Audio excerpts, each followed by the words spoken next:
Okay, we're looking at the creation. Хорошо, и мы сейчас взглянем на сотворение. So we'll spend the rest of this hour looking at the creation, and then later, when we complete that today, we'll look at the next major event. И мы остаток этого часа будем рассматривать сотворение, и далее в течение этого дня рассмотрим еще одно важное событие. Yesterday, in our last hour, we were looking at the end of chapter 1.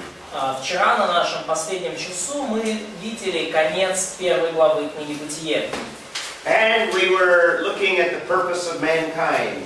И мы увидели там цель человечества. And we were talking about Genesis 1:28. И мы говорили о Бытие 1:28. Where God gave a mandate or a command that outlines man's purpose. Когда Господь дал повеление или мандат, который закладывает план цели человека на земле. Two major things that God gave to mankind to fulfill. Две вещи, которые Бог повелел человечеству исполнить. God designed that man would be fruitful and multiply and display His glory. Бог повелел, чтобы человек был, чтобы человек плодился и размножался и отражал Его славу. So at the heart of the purpose of man is marriage and family. И потому в сердцевине цели человека на земле лежит брак и семья. So one of the main purposes for most people is to get married and have a family. И потому это одна из целей для большинства людей, это создавать семью. So when we were talking about family and marriage or marriage and family, И когда мы говорим о семье и браке, God also commanded that man have sovereignty over the earth. Бог также повелел человеку, чтобы тот владычествовал над землей. That sovereignty involves all of the other areas of life, providing for the family. И это владычество, Providing resources, supporting family. это владычество включает все остальные сферы жизни и нужно для того, чтобы обеспечивать свою семью. The example is given even in Genesis 2, where God gave a garden to tend or to take care of. И пример дан уже в Бытие 2 главе, когда Бог дал Адаму сад, за которым ухаживать нужно было. Man was to subdue the earth in the garden by producing products. И человек должен был обладать землею в саду, производя определенные плоды. And those products would help support the family, would help nourish and sustain a family. И вот это, то, что производил сад, это должно было помогать поддерживать семью, кормить ее. So when we ended last time, one of the points I was getting at is that the Bible gives us a foundation for all things. И вот на что я делал акцент вчера, и к чему мы пришли, что Библия дает нам основание для всего. Part of subduing the earth involves learning and understanding what creation is all about. И частью обладания землей является изучение и понимание всего того, чем является творение. So Genesis gives us a foundation to all of the sciences. И таким образом книга Бытие дает нам основания для всякого рода науки, Which would include the physical sciences. И которая включает в себя физические науки. So it gives us a biblical foundation also for the life sciences. И также этот отрывок дает нам основания для естественных наук. For example, it gives us a foundation for physics. Например, это дает нам основания для физики. In fact, when we were looking at day 1, light is part of physics, the study of physics, optics. И, например, даже когда мы уже смотрим на первый день сотворения, то видим, что свет является частью изучения, предметом изучения физики, конкретно оптика растет. In fact, I encourage, as a result of this course, for Christians to develop a biblical foundation for whatever area God calls them. И я вообще, вот как итог этого курса, призываю христиан выработать библейское основание для любой сферы, в которой вы участвуете. Now, probably most of you, if not all of you, will be involved in ministry directly. И большинство из вас, скорее всего, если не все, вы будете напрямую участвовать в служении. But what I encourage is if a person is interested in physics and wants to study physics, the Bible encourages that. Но если, например, человек изучает Библию, если я вижу такого человека, то Библия, она ободряет такого человека изучать физику. It's part of the area of subduing and ruling over the creation. Потому что изучение познания физики – это часть обладания и владычествования над творением. So those that would be interested in physics, I encourage them to develop a biblical foundation for physics. И для тех, кто заинтересован в физике, я бы посоветовал выработать библейское основание для физики.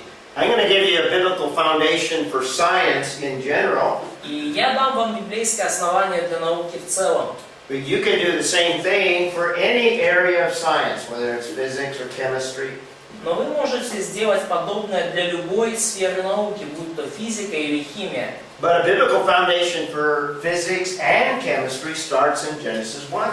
Но библейское основание для физики и химии, оно начинается уже в Бытии 1 главе. In fact, we have chemistry in verse 2. И на самом деле химия появляется у нас уже во 2 стихе. The earth is water, that's H2O. Там уже появляется вода, H2O. Или когда там другие узкие. Or maybe chemistry starts when Adam made Eva. No, that's the life sciences. Нет, это естественно наука. No physics involved there. Там не физика. Chemistry involved. Chemistry, yeah. Maybe a little chemistry. Oceanography we have right off because the earth is mainly water.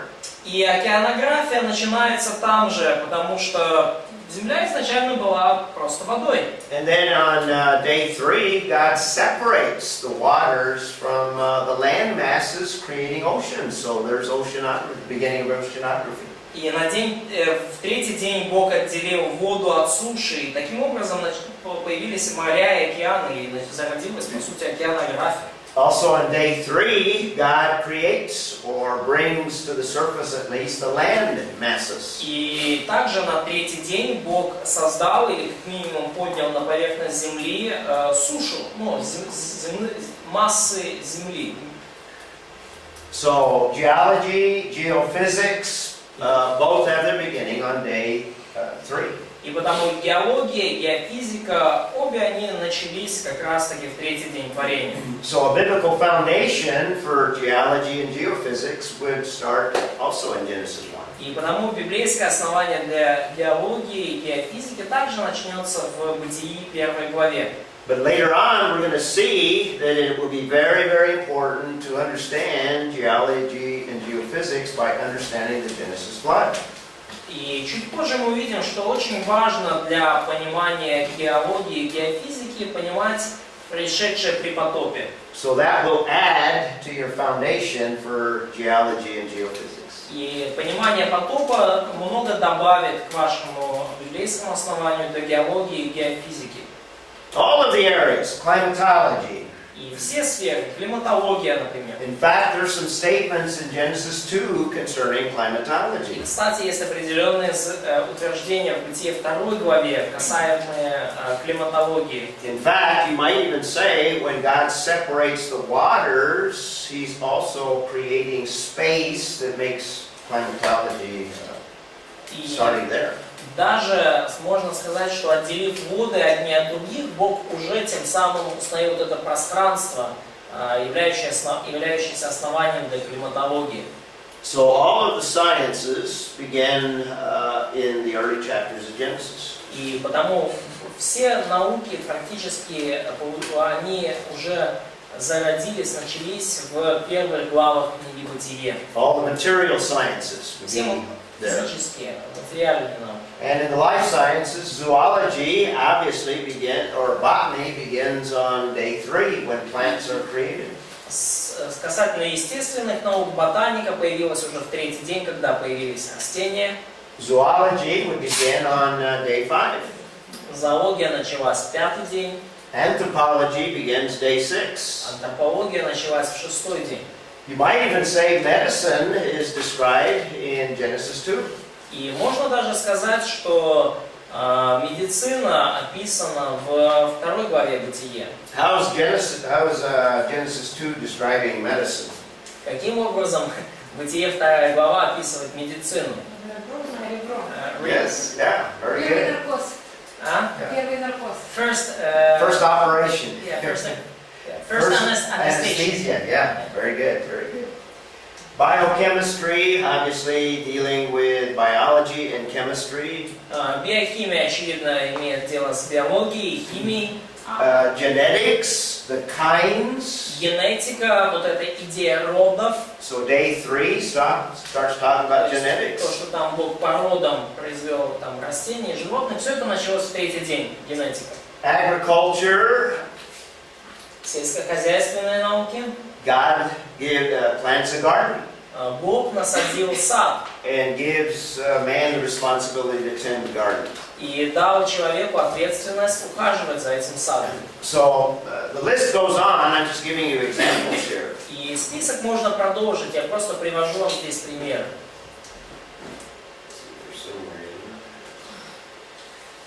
What is this one? Math. But yeah, mathematics, whatever area, mathematics, Какую бы сферу вы ни взяли, languages. We talked about language. математика, язык, лингвистика, culture. What's this? Culture. Culture, all culture. Yeah, culture begins early. Культура началась там, так рано. You see that very early in the book of Genesis. И мы видим это очень рано в Бытие, History, all areas.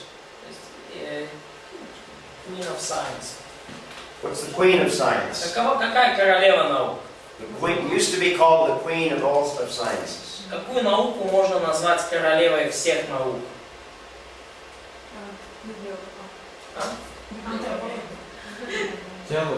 Теология. Very good, very good. Yes, exactly. Theology is not referred to anymore, but in the past it was called the queen of the sciences. Very good. К богословию так сейчас уже богословие так сейчас не называют, но ранее богословие называли королевой наук. That begins in Genesis 1:1 that we looked at. И все это началось в Бытие, 1 главе 1 стихе, как мы уже читали. When did sport start? Athletics? That's a good question. We'd have to think about it. Хороший вопрос, надо об этом подумать. Анатомия относится к антропологии или к биохимии? Анатомия? Да. Биология. Anatomy? Не, биология это разные вещи. Почему это биология, это анатомия? So what's... Биология это животное. So she's trying to put anatomy in some category. Is it part of biology? Yeah, it'd be part of biology. Да, анатомия можно назвать частью биологии. And these are just examples. There's any area that you can think of, you want to find a biblical foundation for all of those areas. И это просто примеры. Какую бы сферу вы ни взяли, вы сможете найти библейское основание для этой дисциплины или области знаний. Now, Genesis obviously stresses certain things, and we have from the very beginning divine institutions. И книга Бытие, очевидно, подчеркивает многие моменты, и с самого начала мы видим установление божественных институтов. And we have these divine institutions given to us in that creation mandate. И эти божественные институты даны нам вот в этом мандате о сотворении. Now, we've been contrasting the unbelieving worldview И мы с вами уже противопоставляли взгляд неверующего человека with the biblical worldview. с библейским взглядом. And the unbelieving worldview views these divine institutions as social conventions. И неверующие люди смотрят на эти общественные институты как продукт общественной обусловленности. And this is going on in my country, and I noticed that it's going on here in Ukraine as well. И я вижу, что это происходит в моей стране, и то же самое наблюдаю в Украине. In my country, when it comes to marriage, it is permitting men to marry men and women to marry women.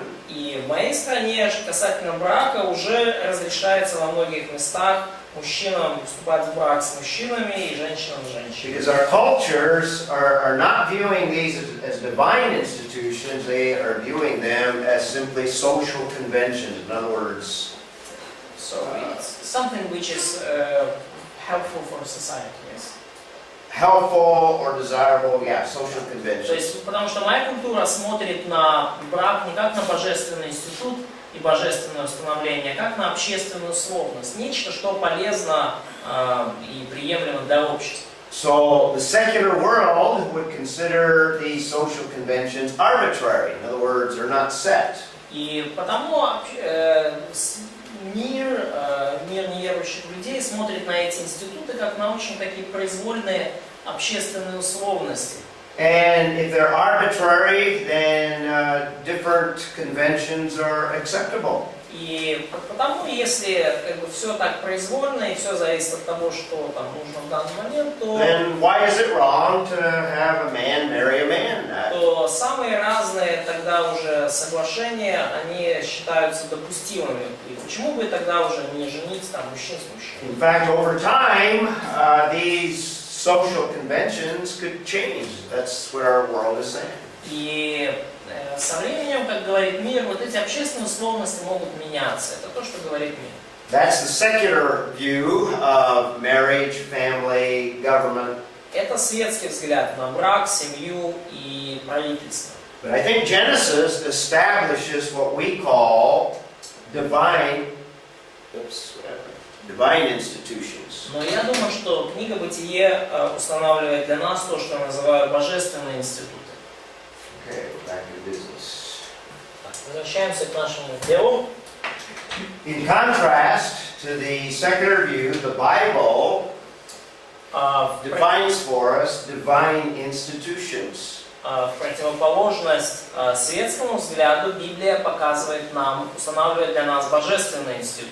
And one of them is marriage.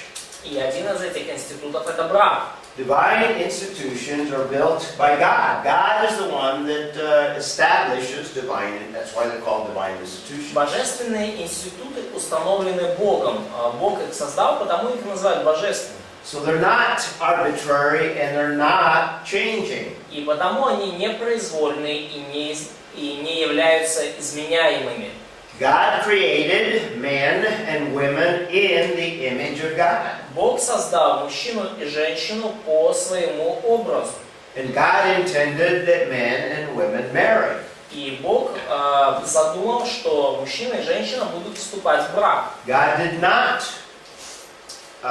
intend for men to marry men or women to marry women. Бог не задумывал, чтобы мужчина вступал в брак с мужчиной, а женщина с женщиной. And Genesis gives us the clear design, and the rest of Scripture expands upon that design. И Бытие указывает нам очень ясно на Божий замысел, и оставшаяся часть Писания этот замысел проясняет. The Bible, for example, in Romans 1 and other passages, Leviticus warns against changing social divine institutions. И, например, книга Левит во многих, и также многие другие книги и главы Библии, они предупреждают нас об опасности изменения и о последствиях изменения божественных институтов. So there are always consequences when we violate divine institutions. И всегда есть последствия, когда мы злоупотребляем или каким-то образом нарушаем божественный замысел в отношении этих институтов.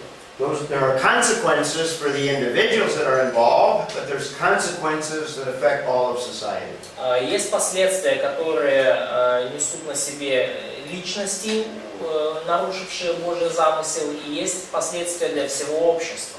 So in my country, my culture is accepting these changes. И в моей стране наша культура принимает эти изменения. And I expect that we as a culture will suffer consequences. И я ожидаю, что мы, как американская культура, мы испытаем тяжелые последствия. And that's true of any culture that violates, I think, God's divine institutions. И это верно для любой культуры, которая идет наперекор божественным институтам. Okay, we've looked at the nature of God. Итак, мы рассмотрели природу Бога. These are the implications from creation. Вот это все выводы из сотворения. We looked at the origin of language. Мы посмотрели происхождение языка. We saw the means of creation. И мы увидели инструменты или средства сотворения. And one of the things I stressed was that Genesis 1 conflicts with evolution. И что я подчеркивал для вас, что Бытие 1 конфликтует, противоречит теории эволюции. We looked at the nature of man yesterday. Мы рассмотрели вчера природу человека. And we've just completed looking at the purpose of mankind. И мы вот только что закончили рассматривать цель для человека. So we looked at the first 5 implications yesterday and part of the 6th one. И потому мы 5 первых выводов творения рассмотрели вчера и один еще частично сегодня. And we completed looking at the purpose of man in this lecture. И мы в течение этой лекции закончим рассматривать цель для человека. We will conclude our study of creation by looking at the nature of creation itself. И мы закончим наше изучение сотворения, рассмотрев природу сотворения как такового. And one of the main things that I want to look at here is, let's take a quick look at Genesis 2. И одна из вещей, которые я хочу быстренько здесь рассмотреть, давайте взглянем бегло на Бытие 2. And then we will begin looking at a foundation for all of science. И мы начнем видеть там основания для всякой науки. So in my outline of Genesis, the first part of the book is primeval history, chapters 1 through 11. И в моем плане книги «Бытие» первый раздел — это первобытная история, главы 1-2. We're looking at mainly chapter 1, which... 1:11, прошу прощения. И мы смотрели уже на главу 1. In chapter 1, we're looking at the history of creation. Где описана история сотворения. We saw the creation of the universe 1:1, a summary statement. Мы видели сотворение Вселенной в Бытие 1:1, итоговое утверждение. We completed looking at the 6 days of creation. Мы уже завершили рассматривать 6 дней творения. And very briefly, the only thing that we want to say about the 7th day is I think God is setting a pattern with the 6 days of creation. И я думаю, что я очень кратко хочу затронуть 7-й день, потому что, как мне кажется, в этот день Бог установил образец, порядок для всего творения. I also mentioned yesterday that there's a controversy within the church. И я также упоминал вчера, что есть противоречия даже внутри церкви. There's a controversy amongst theologians. Есть противоречия между богословами. Concerning the 6 days of creation. Касательно 6 дней творения. The majority of the church sees those 6 days as long periods of time. И большинство людей в церкви рассматривают эти 6 дней как длинные отрезки времени. And I tried to give you a little bit of defense that I believe that these are 6 literal solar days. Я пытаюсь вот сейчас немножко предоставить вам доводы в защиту того, что эти 6 дней были буквально 6 солнечных дней. And then on the 7th day, God rests. И на 7-й день Бог отдыхал, покоился. So the question to ask is, does God require, does He need even 6 literal days to create? То есть вопрос, который подразумевается, который стоит задать, это то, что нужны ли Богу даже вот эти 6 дней для того, чтобы сотворить все. То есть нужны ли вы... Нет, нет. If God desired, He could create a full-blown universe just simply by saying, "Let there be a universe." И если бы Бог захотел, Он мог бы всю существующую Вселенную создать просто одной фразой: «Да будет Вселенная». But what I think we have in Genesis 1 is God setting a pattern for a work week. Но что, я думаю, Бог делает в Бытие 1 главе? Он устанавливает определенный образец рабочей недели. When you get to Exodus chapter 20, God institutes a Sabbath. Когда мы доходим до 20 главы Исхода, то Бог устанавливает там субботу.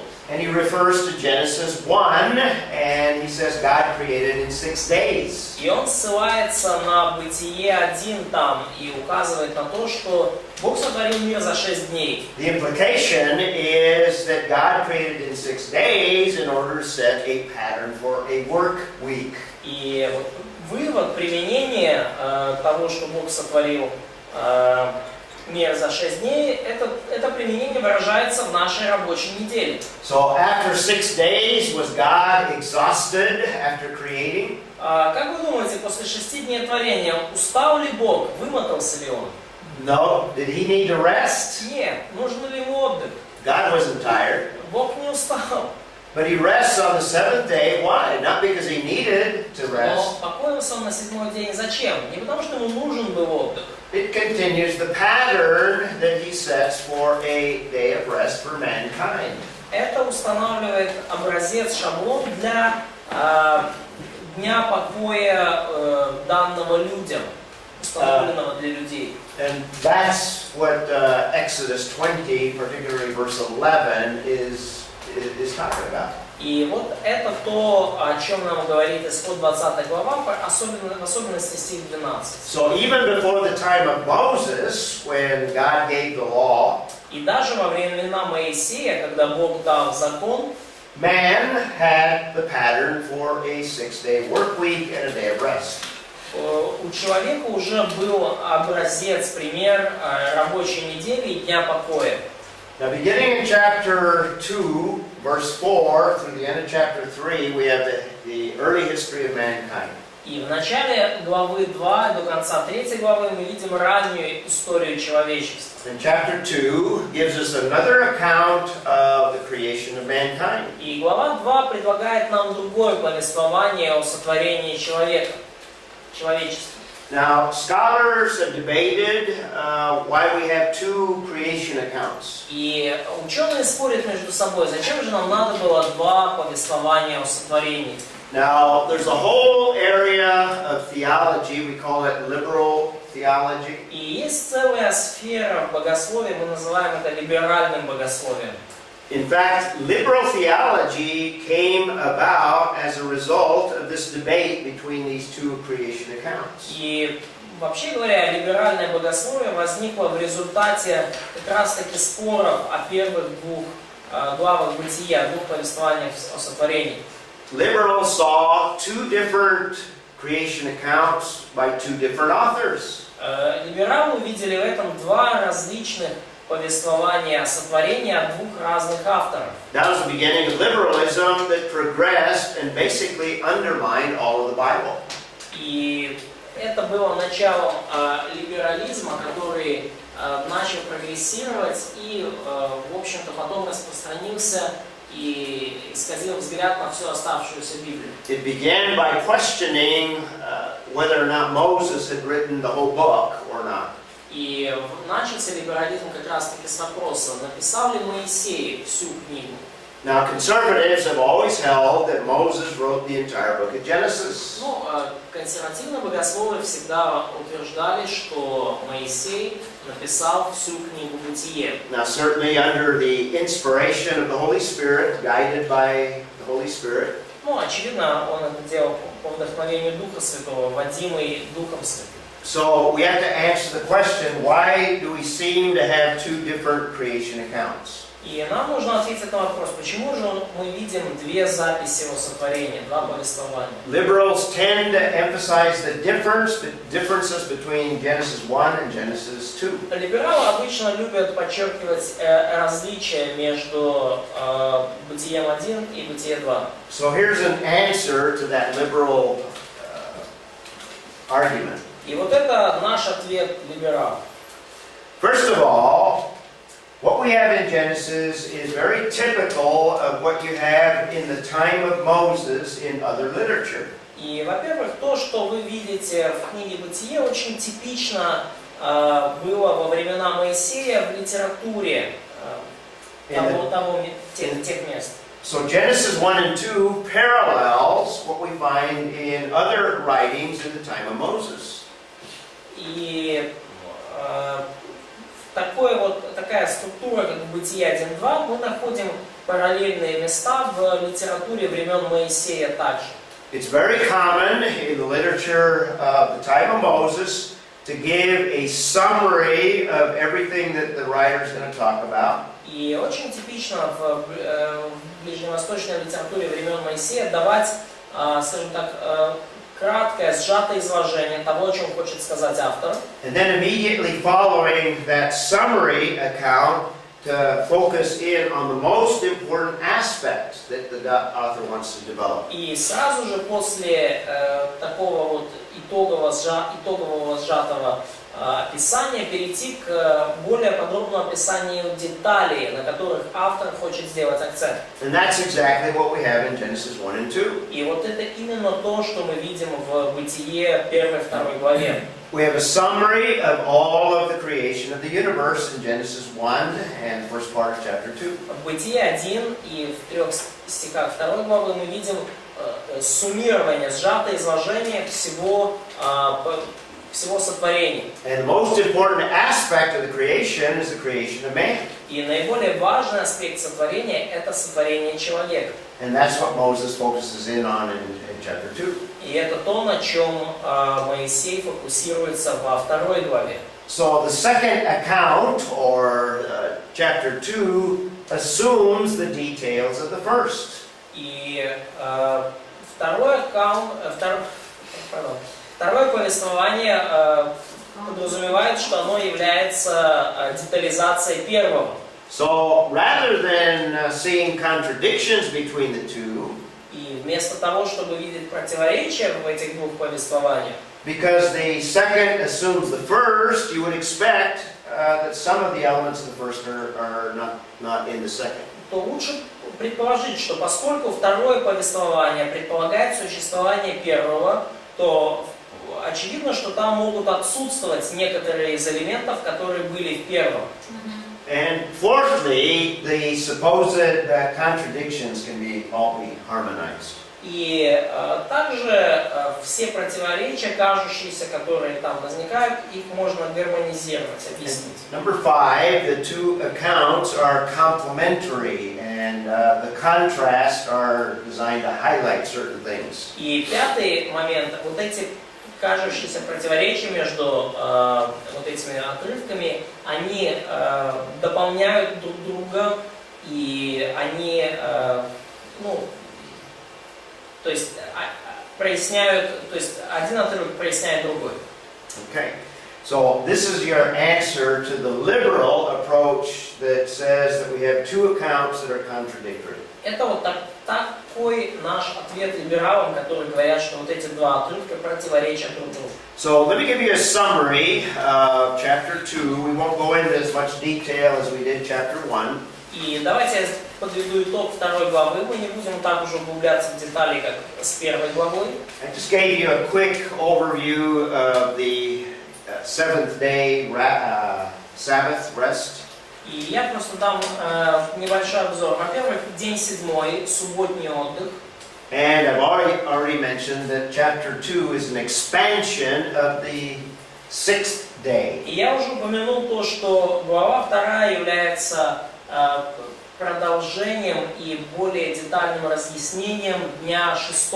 Now, the book of Genesis is very selective. It doesn't give us a lot of detail of these early chapter, in these early chapters. И книга «Бытие» на самом деле очень избирательная. Она не дает нам много деталей относительно ранних дней человечества и вот в этих ранних первых главах книги «Бытие». But we do have in Genesis 2 little glimpses of the pre-fall world.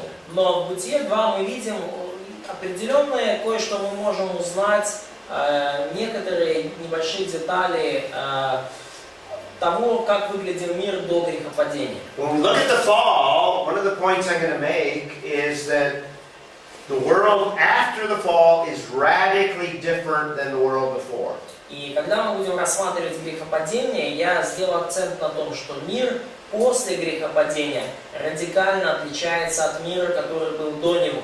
And it's in chapter 2 that we have little hints of what that world was before the fall of man.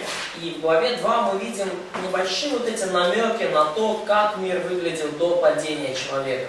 Before sin had its damaging effects. До того, как грех принес разрушительные последствия. So a quick summary of the pre-fall conditions. Number one is we have a very good world or creation. И вот краткий итог вот условий, в которых мир был до падения. Во-первых, все было очень хорошо. That's how verse 31 of chapter 1 ends. Это то, как заканчивается 31 стих 1 главы книги «Бытие».